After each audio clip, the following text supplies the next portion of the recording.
Hello एमर्स। तो आज हमारा मैथ में जो कारवा है वो आगे की ओर बढ़ रहा है और 3.3 पे हम लोगों ने विजय हासिल करने के बाद स्टार्ट करना चाहा 3.4 को, लेकिन 3.4 को हम ऐसे स्टार्ट नहीं करेंगे। हम पढ़ रहे हैं क्लास 10th का मैथ और इसमें हम लोग पढ़ रहे हैं एक्सरसाइज 3.4। लेकिन 3.4 पढ़ नहीं रहे, पढ़ने जा रहे हैं और पढ़ने से पहले हम सीखेंगे उसका कॉन्सेप्ट। तो 3.4 जो एक्सरसाइज है वो किस पे बेस्ड है? 3.4 एक्सरसाइज जो हमारा बेस्ड है वो बेस्ड है elimination method. Elimination method Hindi में बोले तो विलोपन विधि। विलोपन विधि। अब क्या मतलब है समझा रहा हूं मैं। विलोपन विधि का क्या मतलब है? विलोपन विधि मतलब सिंपल समझेंगे हम लोग तो इसमें विलोप करना होगा। विलोप मतलब गायब। एलिमिनेट का मतलब क्या होता है? उसको गायब कर देना। क्या होता है? गायब। गायब समझते हैं आप लोग? तो गायब कर देना होगा। यानी इससे पहले हम लोगों ने डिस्प्लेसमेंट देखा। डिस्प्लेसमेंट यानी विस्थापन में एक को दूसरे के टर्म में डिस्प्लेस कर दिया जाता था। यानी x की वैल्यू y, x का वैल्यू निकाला जाता था और ले जाके x को गायब कर दिया जाता था, उसके जगह पे y को डाल दिया जाता था। यानी x की जगह पे y को डाल दिया, दैट इज डिस्प्लेसमेंट मेथड। यहाँ पे क्या करेंगे हम लोग? यहाँ पे एलिमिनेट कर रहे होंगे। एलिमिनेट का मतलब हमारे पास दो वेरिएबल हैं x एंड y। दो वेरिएबल आएंगे x और y, कुछ भी हो सकते हैं, ए बी हो सकते हैं, सी डी हो सकते हैं, कुछ भी हो सकते हैं। अब एक्स वाई दो इक्वेशन लेके आएंगे, मतलब ये दोनों आएंगे तो दो इक्वेशन में आएंगे ना, पेयर में आता है ना भाई। हम कौन सा चैप्टर पढ़ रहे हैं? Pair of linear equation in two variable, जिसमें दो वेरिएबल और उनका जो इक्वेशन बने वो दो लोगों का यानी पेयर बना है। अब इसमें एक्स वाई जब आएगा तो हमें क्या करना है? वो दोनों एक्स इक्वेशन में, जैसे मान लो मेरे पास आएगा a1x plus b1y plus c1 is equal to 0 रहेगा। फिर हमारे पास रहेगा a2x plus b2y plus c2 is equal to 0। दो इक्वेशन रहेंगे बिल्कुल। हमें क्या करना होगा? हमें या तो x वाले को या तो y वाले को, इन दोनों इक्वेशन में या तो x वाले को या तो y वाले को जो टर्म है यानी b1 या b2, जैसे y वाले को मैं चाह रहा हूँ यानी y वाला टर्म ले रहा हूँ या y वाला वेरिएबल ले रहा हूँ, तो मैं चाहूंगा कि जो b1 और b2 है वो क्या हो जाए? बराबर। या यहाँ पे मैं x वाले वेरिएबल को लूंगा तो a1 और a2 को मैं चाहूंगा क्या हो जाए? बराबर। और जब मैं बराबर कर दूंगा तो बराबर करना यानी सबसे पहला काम क्या करना है? पहला काम क्या करना है पहले समझ लो एक एक स्टेप में। स्टेप फर्स्ट में equal to any one variable of pair equation, यानी जो इक्वेशन वाला जो पेयर है उसमें किसी एक वेरिएबल को क्या कर देना है? इक्वल कर देना। इक्वल मतलब बराबर। अब बराबर हो गया तो हमें क्या करना है? दूसरे नंबर पे either plus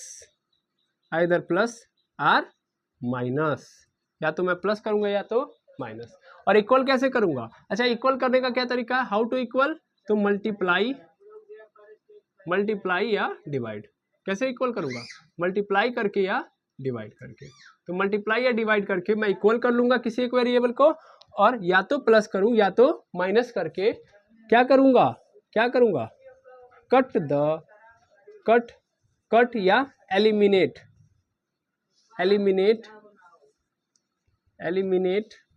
the equal variable. Equal या सेम वेरिएबल, यानी सेम वेरिएबल को कट कर देना है या एलिमिनेट कर देना है। समझ में आ रही बात? बिल्कुल सर। पहले गुणा या भाग करके किसी एक वेरिएबल को, चाहे x या y वाले को, दोनों इक्वेशन का बराबर कर लेना है। फिर दूसरे नंबर पे या तो जोड़ के या घटा के क्या करना है? वो जो सेम या इक्वल बना है उसको हमको क्या कर देना है? कट कर देना है। तो अब दो वेरिएबल थे, एक तो कट हो गया, कितना वेरिएबल बचेगा? एक ही ना। तो वहां से हम क्या कर लेंगे? एक वेरिएबल का मान मिल जाएगा कि नहीं मिल जाएगा? यानी मैं लिख सकता हूं through second step we have only single value या सिंगल वेरिएबल। तो हमारे पास क्या होगा? अगर मैं देखूंगा, अगर मैं दूसरा वाला स्टेप करूंगा तो दूसरे स्टेप से हमारे पास क्या बचेगा? सिर्फ और सिर्फ एक ही वेरिएबल बचेगा। अब मैं क्या करूंगा? Easily find the value of this variable. और जब इस वेरिएबल की वैल्यू मैं आराम से फाइंड कर लूंगा तो फिर तीसरे स्टेप में क्या करूंगा, यानी ये तीसरा, चौथा, अब पांचवें नंबर पे जब जाऊंगा मैं क्या करूंगा, पांचवें नंबर पे, तो पांचवें नंबर पे मैं क्या करूंगा, put the value of this variable, into any of two equation. ठीक है ना, एनी ऑफ टू इक्वेशन। समझ में आ रही बात? तो इन दोनों इक्वेशन में से किसी एक इक्वेशन में मैं क्या करूंगा, उस वेरिएबल की वैल्यू डाल दूंगा और मुझे वो वाला भी वैल्यू मिल जाएगा, उस वेरिएबल की वैल्यू मिल जाएगी। भाई हम क्या कर रहे हैं, हम कर रहे हैं, अगर हमारे पास pair of linear equation two variable दिया है तो उन दोनों वेरिएबल की वैल्यू निकालना है। ठीक है ना, तो अब हम कौन सा मेथड लगा रहे हैं, एलिमिनेशन मेथड। क्या करेंगे, सबसे पहले इक्वल कर लेंगे एक वेरिएबल को, फिर उसको कट कर देंगे, बचेगा एक वेरिएबल, उस वेरिएबल की वैल्यू निकाल लेंगे और उस वेरिएबल की जब वैल्यू मिल जाएगी तो उसको किसी भी दोनों इक्वेशन में से किसी भी इक्वेशन में डाल देंगे तो हमें पहले वाले की जिसको तुमने कट किया है उसकी भी वैल्यू मिल जाएगी। तो इस तरीके से हम दोनों वेरिएबल की वैल्यू फाइंड आउट कर लेंगे। क्लियर है? यस और नो? तो ये तरीका होता है एलिमिनेशन मेथड का। डिस्प्लेसमेंट में हम लोग डिस्प्लेस कर देते थे, लेकिन एलिमिनेशन में कट करेंगे। ठीक है, केवल एक वेरिएबल की वैल्यू फाइंड आउट करेंगे। आई होप ये बात समझ में आ गई होगी, हाँ या ना? चलो अब देखते हैं हम लोग इस पे बेस्ड क्वेश्चन, वो ध्यान दीजिए, वो दीजिएगा मिटाने वाला जी।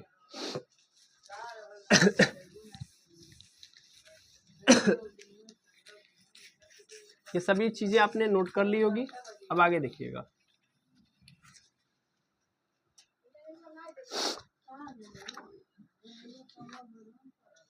चलिए देखिएगा,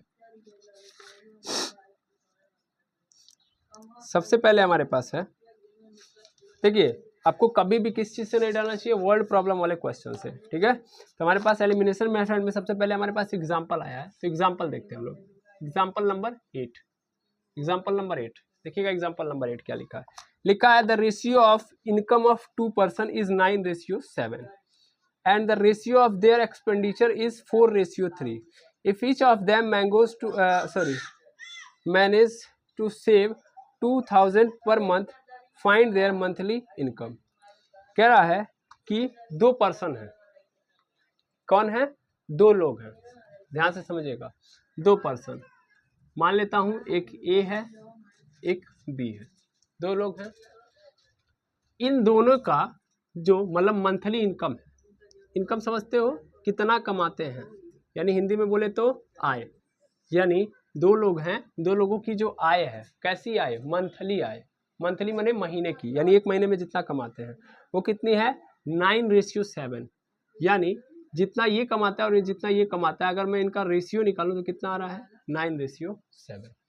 ठीक है, ये सर नो, बिल्कुल पहली बात तो ये दे दिया गया, और कमाते इतना है। उसके बाद ध्यान दीजिएगा अगले वाले में लिखा है कि उसी के साथ साथ इनके एक्सपेंडिचर का, यानी एक्सपेंडिचर का भी रेशियो दिया है, एक्सपेंडिचर। तो एक्सपेंडिचर्स का मतलब क्या होता है, खर्च, यानी खर्च कितना करते हैं। तो ए कितना खर्च करता है, तो ए खर्च करता है 4, एक्सपेंडिचर का अगर मैं रेशियो निकालूं तो 4:3 है, कितना है, 4:3, यानी जितना खर्चा करते हैं इन दोनों का भी रेशियो हमारे पास दे दिया गया है। ठीक है, ये साथ बिल्कुल, और कह रहा है कि इसके बाद ये दोनों के दोनों इस तरीके से पैसा सेव करते हैं कि ये भी, ए वाला भी 2000 सेव कर लेता है और बी वाला भी क्या कर लेता है, सेव कर लेता है, हाँ या ना? मतलब समझ पा रहे हो, मतलब क्या हुआ, मतलब ये हुआ कि ए वाला जितना कमाता है और जितना खर्च करता है, मतलब 9 रुपया कमाता है, 4 रुपया खर्च करता है, तो उसके बाद भी उसके पास कितना बचता है, अगर यहाँ से देखोगे तो 5 रुपया नजर आ रहा है, लेकिन हमारे हिसाब से इसने क्वेश्चन में क्या दिया है कि 2000। हम चाहें तो इसको इजीली कर सकते हैं, लेकिन हमको इजीली नहीं करना है, हमको क्या करना है, इक्वेशन बनाना है और तब करना है। ठीक है, तो चलो मान लेता हूं मैं, इस क्वेश्चन को ध्यान से देखेंगे, मान लेता हूं मैं, ध्यान देना कि ए और बी हैं, तो ए जो है खर्च कर रहा है, सपोज करिए ए जो कितना कमा रहा है, 9, मतलब यहाँ पे लिखा गया 9, तो मैं यहाँ पे अज्यूम करूंगा कि ये, मतलब ऐसे समझो, पहले एक चीज तो सुन लो तुम लोग, बचत इज इक्वल टू होता है, फॉर्मूला होता है, बचत इज इक्वल टू होता है आय माइनस खर्च। बचत इज इक्वल टू क्या होता है, आय माइनस खर्च, भैया जितना कमाओगे उसमें से जितना खर्चा कर दोगे, उसके बाद जो बचेगा वही तो होगा तुम्हारा सेविंग। यानी जो सेविंग होती है वो किसके बराबर होती है? सेविंग इज इक्वल टू होती है इनकम माइनस खर्च, का मतलब एक्सपेंडिचर। तो एक्सपेंडिचर में से अगर मैं माइनस कर दूं इनकम में से एक्सपेंडिचर को माइनस कर दूं तो क्या बचेगा? सेविंग बचेगा। क्लियर है? अब चलो समझना ध्यान से। मैं ये मान लूंगा कि मान लो चूंकि रेशियो में है, और रेशियो की एक प्रॉपर्टी होती है, रेशियो की जानते हो क्या प्रॉपर्टी होती है? रेशियो की एक प्रॉपर्टी होती है कि जब इनको काटा गया और डिवाइड किया गया होगा तो सेम नंबर रहा होगा। नहीं समझे सर? मान लो मैंने बोला ए अगर 2000 कमा रहा है, बी 3000 रुपया कमा रहा है, ठीक है? तो कह रहा है इनका रेशियो निकालो। तो रेशियो का मतलब क्या होगा? ध्यान से देखना। रेशियो का मतलब इन दोनों नंबर में से हमको सेम नंबर को निकाल देना है। सेम नंबर को क्या करना है? निकाल देना है। जैसे 2000 है और रेशियो 3000 है, तो इसमें सेम क्या है सर? इसमें हमारे पास देखा जाए तो 1000 है, 2 के पास भी 1000 है और 3 के पास भी क्या है? 1000 है कि नहीं है? तो 1000 को क्या कर दो? निकाल दो। तो क्या बचेगा? 2:3। और देखो 25 है और 40 है, यानी ए 25 का कमा रहा है, 40 रुपया कमा रहा है, कह रहा रेशियो निकालो। तो मैं देखूंगा इनके बीच में सेम नंबर कौन सा है। अगर मैं इसको लिखूं तो 5 गुणे 5 लिखूंगा, इसको लिखूं तो 8 गुणे 5 लिखूंगा। सेम नंबर क्या है मेरे पास? 5। 5 से 5 को क्या कर दो? हटा दो। यानी क्या हो गया? 5:8 हो गया कि नहीं हो गया? फिर मैं इसी सेम नंबर से गुणा कर दूं, यानी इसी 5 से इसमें भी गुणा कर दूं और इसी 5 से इसी में भी गुणा कर दूं, फिर मुझे मिल जाएगा नहीं मिल जाएगा? है या ना? अरे हाँ ना बोलो। यानी जब भी कोई चीज रेशियो में दी गई है तो इसका मतलब इनके पास कोई ना कोई क्या रहा होगा? सेम नंबर रहा होगा। ठीक है? तो मैं मान लूंगा कि ये लोग जो कमाते हैं, कमाने के दौरान इनका जो रेशियो रहा होगा उसमें जो सेम नंबर रहा होगा वो क्या है? एक्स है। और खर्च कर रहे हैं तो खर्च करने के रेशियो के दौरान जो, तो बहुत इजी क्वेश्चन, एक्सपेंडिचर 4y। अब मैं बात करूं सेव कितना कर रहा है? भैया सेव कर रहा है 2000, है कि नहीं है? इसी तरीके से इनकम देखा जाए किसका? इनकम देखा जाए बी का, इनकम ऑफ बी।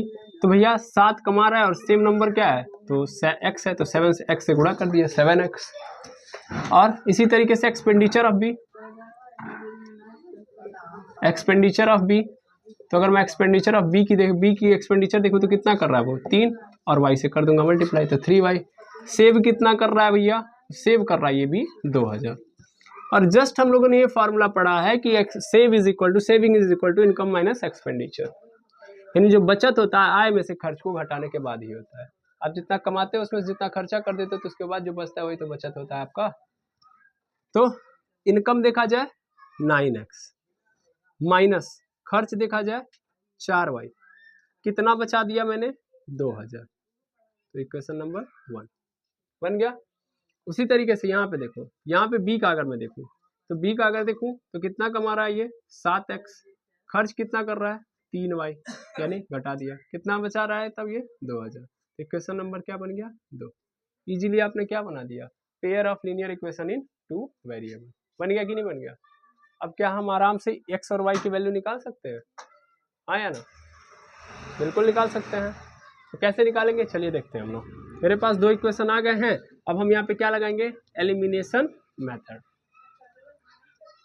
ठीक है? तो चलो देखो, ये पूरा कॉन्सेप्ट अगर आपने समझा होगा रेशियो का, तो आप ऑलवेज ध्यान दीजिएगा कि कभी भी कोई रेशियो नंबर रेशियो में दिया है तो हमें उससे सेम नंबर से क्या करना पड़ता है? मल्टीप्लाई। ठीक है ना? सिंपल, समझ में आ रहा है? बिल्कुल। तो आगे देखेंगे। अब मैं ये 2 इक्वेशन को रखता हूँ, बाकी सबको हटाता हूँ। एकदम इजी तरीके से आप समझते जाओगे तो समझ में आते जाएगा, अदरवाइज नाचोगे तो नाचते ही रह जाओगे, क्योंकि मैथ बहुत ही आसान भी है और बहुत ही टफ भी है। अब देखेंगे यहाँ पे 9x minus 4y is equal to 2000। पहले इसको यहाँ पे रख दूँ, 9x minus 4y is equal to 2000 हो गया।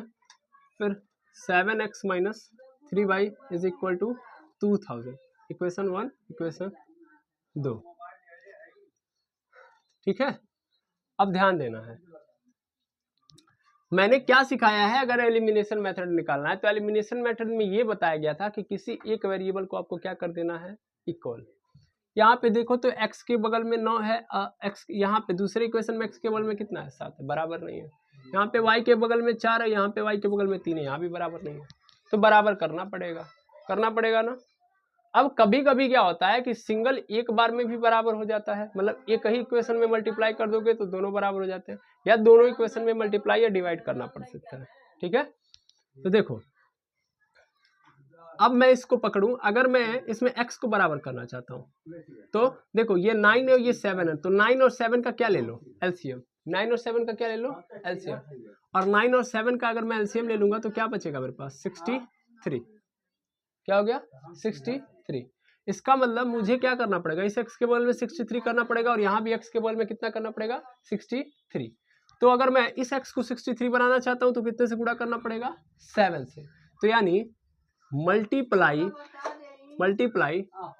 बाई 7 इन इक्वेशन 1 एंड भाई इसमें 7 से गुणा कर दो 63 हो जाएगा 63, और इसमें कितने से गुणा करना पड़ेगा 9 से, and multiply by 9 in equation 2। Equation 2 में कितने से गुणा करना है 9 से, और इक्वेशन 1 में 7 से। अब गुणा करोगे तीनों केवल इसमें करना है, सब में गुणा होगा। ठीक है, चलो 7 से गुणा करो सबसे पहले, तो ये हो गया 7 से गुणा करूंगा 7 9 x माइनस 4y बराबर 2000, मतलब इधर भी करोगे 7 गुणे 2000। ठीक है, तो देखो 7 से गुणा कर दिया 7 9 63x माइनस 7 चौके 28y 7 दूना 14000 हो गया। ये इक्वेशन नंबर क्या बन गया मेरे पास, ये इक्वेशन बन गया मेरे पास नया इक्वेशन 3 बन गया। इसी तरीके से अब 9 से किस में गुणा कर दूंगा, 9 से गुणा करूंगा इक्वेशन नंबर 2 में, तो 9 से गुणा कर दो इक्वेशन नंबर 2 में, तो इक्वेशन नंबर 2 है 7x minus 3y is equal to 2000, और इसमें भी गुणा कर देंगे 9 से, LHS RHS दोनों में। 9 सत्ते 63x 9 त्रिके 27y और 9 दूना 18000, इक्वेशन नंबर 4।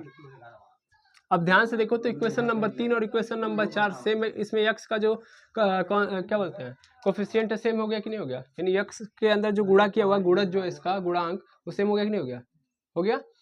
अब कहानी यहाँ से भी समझना, कहानी यहाँ से समझो, कहानी क्या समझो कि देखो ये प्लस में है ये भी प्लस में है, अगर दोनों प्लस में है जिस वेरिएबल जो वेरिएबल सेम किया हमको क्या करना है कट करना है, कट का मतलब घटाना है। तो अगर मैं क्या करूँगा, अगर मुझे दोनों प्लस में नजर आ रहा है तो मैं क्या करूँगा माइनस, क्या करूँगा माइनस, और दोनों माइनस में है तब तो भी क्या करूँगा माइनस।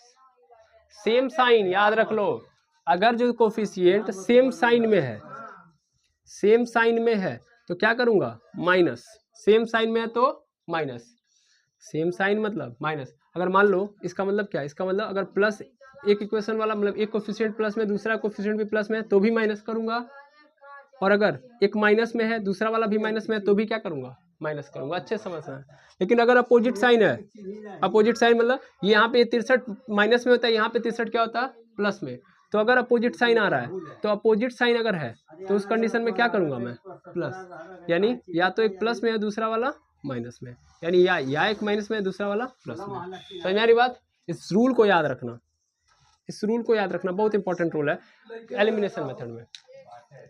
मतलब क्या है कि सिंपल सिंपल समझो कि सेम साइन में अगर कोफिशिएंट नजर आएगा तो हमेशा क्या करना है माइनस, यानी एक इक्वेशन में से दूसरे इक्वेशन को घटाना है, और अपोजिट साइन में तो क्या कर देना है प्लस।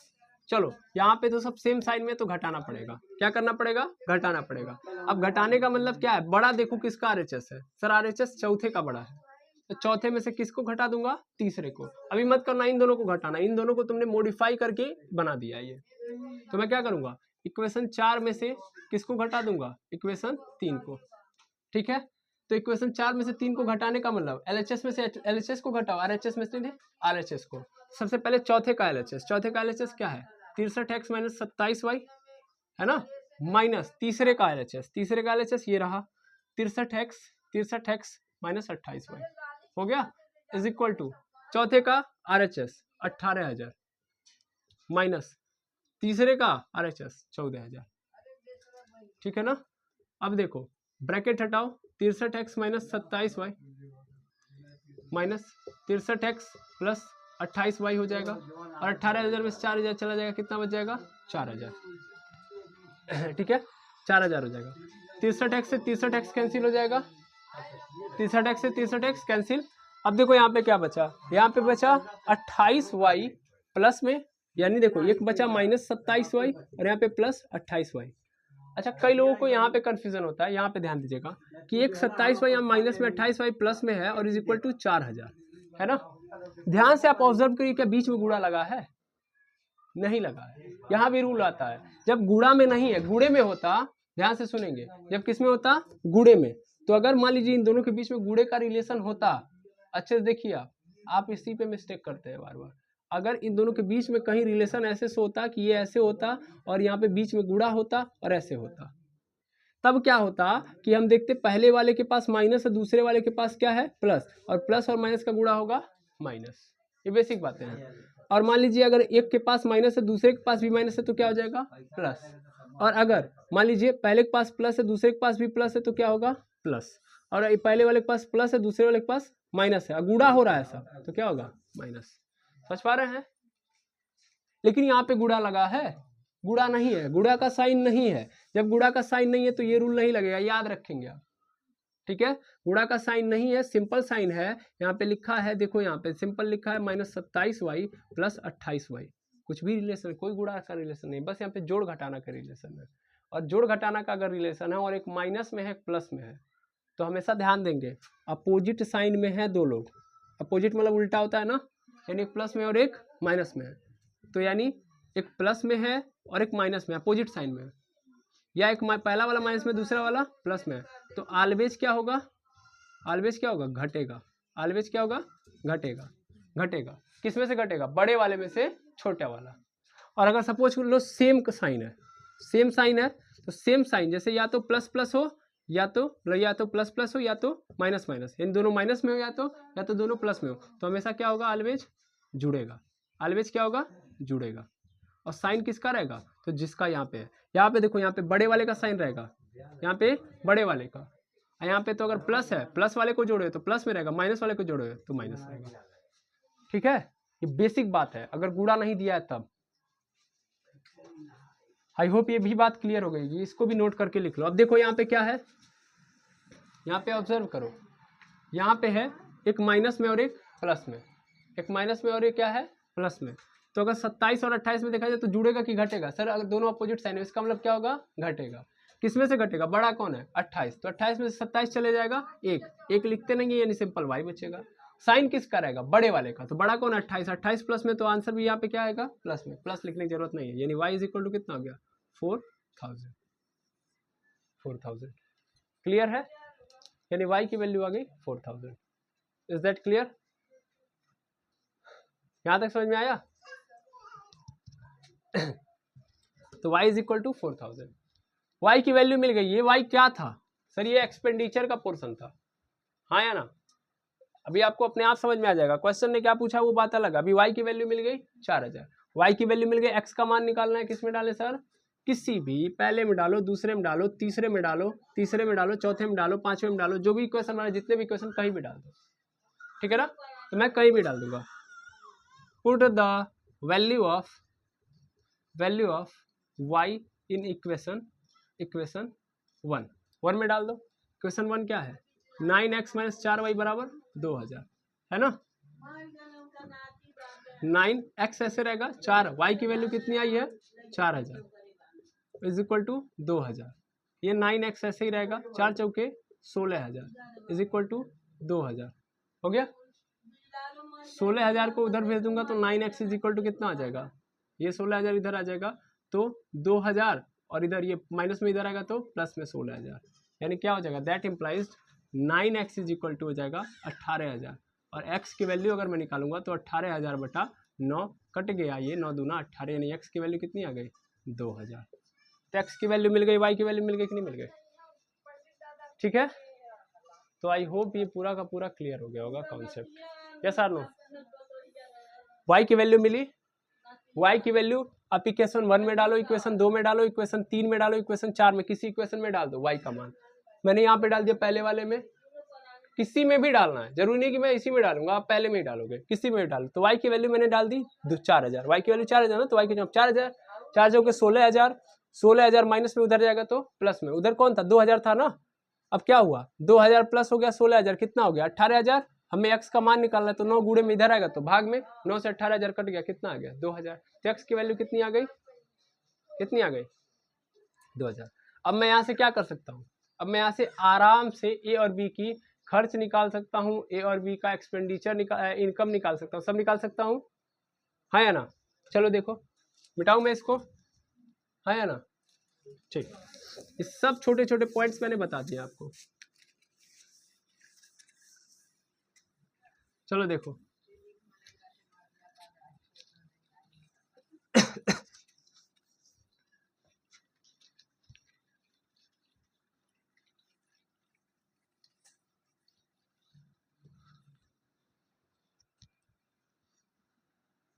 ध्यान से देखोगे, मैंने ए रेशियो बी निकाला था पहले इनकम का, इनकम कितना था 9:7, ए के ए और बी के इनकम का रेशियो 9:7 था। मैंने क्या बताया, एक क्या मतलब 9x, 7 का मतलब 7x, तो इनकम निकाल सकता हूँ, ए का इनकम 9x, बी का इनकम 7x। अभी x की वैल्यू निकली है 2,000, हाँ या ना, तो यानी ए कितना कमा रहा है 9 दूना 18,000, यानी ए कितना कमा रहा है 18,000, यानी इनकम ऑफ ए अगर हम देखेंगे तो कितना नजर आ गया 18,000। बी का था 7x, 7 ऐसे रहेगा, x की वैल्यू 2,000, 7 दूना 14, यानी 14,000। तो बी कितना कमा रहा है बाबू 14,000, मिल गया। अब एक्सपेंडिचर का रेशियो क्या था ए का, ये रेशियो बी अगर मैं निकालूंगा तो कितना आया था, कितना निकाला गया था 4:7, 4:7 था, 4:7, yes sir no, yes sir 4:7 था, 4:3 था, सॉरी 4:3 था। तो मैंने यहाँ पे क्या माना था 4y और इसको माना था 3y। 4y का मतलब 4y की जगह पे कितना डाल दूंगा, कितना निकला है 4,000, y की वैल्यू 4,000, 3y की जगह पे कितना फिर आया है 4,000। यहाँ पे देखो 4 चौके 16,000, तो ये कितना खर्च कर रहा है 16,000, ये 3 चौके 12, ये 12,000 खर्च कर रहा है। अब ध्यान से देखो ये कितना कमा रहा है 18,000, कितना खर्च कर दे रहा है 16,000, तो कितना बचेगा इसका 2,000 ही तो बचेगा, हाँ या ना। यहाँ पे लिखो ए बी, यहाँ पे लिखो इनकम, इनकम और यहाँ पे लिखो एक्सपेंडिचर, लिख दिया, और यहाँ पे लिखो सेविंग, क्या लिखो सेविंग। अब देखो इनकम में से एक्सपेंडिचर को घटाएंगे तो सेविंग मिल जाएगी नहीं मिल जाएगी। ये कितना कमा रहा है, ये कमा रहा है 18,000, ठीक है। एक्सपेंड कितना कर रहा है, कितना खर्चा कर रहा है 16,000, हो जा रहा है 16,000 खर्चा कर दे रहा है 16,000। इसी तरीके से बी को देखो, बी को देखो, बी कितना कमा रहा है 14,000, कितना खर्चा कर रहा है 12,000, सेविंग देखता हूँ मैं 18 में से 16 जाएगा, कितना बचेगा यहाँ पे बच जाएगा यहाँ पे 2,000। और बी 14 में से 12 घटा दे, मतलब 14,000 कमाना था 12,000 खर्च कर दिया, यानी यहाँ ये भी कितना बचा रहा है 2,000। क्वेश्चन में ये भी यही तो दिया था कि सेव कितना कर रहा है 2,000। तो आई होप ये बात क्लियर हो गई होगी, यस और नो, कैसे हो रहा है? तो एलिमिनेशन मेथड में क्या करना है, एलिमिनेशन मेथड में किसी एक वेरिएबल को क्या कर देना है इक्वल कर देना है, इक्वल करने के बाद उसको कट कर देना है, हटा देना है। तो हमारे पास एक वेरिएबल बचेगा, एक वेरिएबल की क्या निकाल लूंगा मैं वैल्यू, उस वैल्यू को किसी भी इक्वेशन के अंदर डाल दूंगा तो दूसरे वाले जिसको कट किया था उस वेरिएबल की वैल्यू मिल जाएगी। दोनों वेरिएबल की वैल्यू फाइंड करने के लिए ही तो हम ये मेथड अपना रहे हैं, इसके बाद तो इजी हो जाएगा ना क्वेश्चन। तो एग्जाम्पल नंबर 8 समझ में आ गया आपको, इसी पे बेस्ड आगे की एग्जाम्पल है, पहले आप एग्जाम्पल सॉल्व करेंगे फिर हम लोग नेक्स्ट बढ़ेंगे, ठीक है। तो आज के लिए इतना ही, मिलते हैं नेक्स्ट वीडियो में, थैंक यू वेरी मच।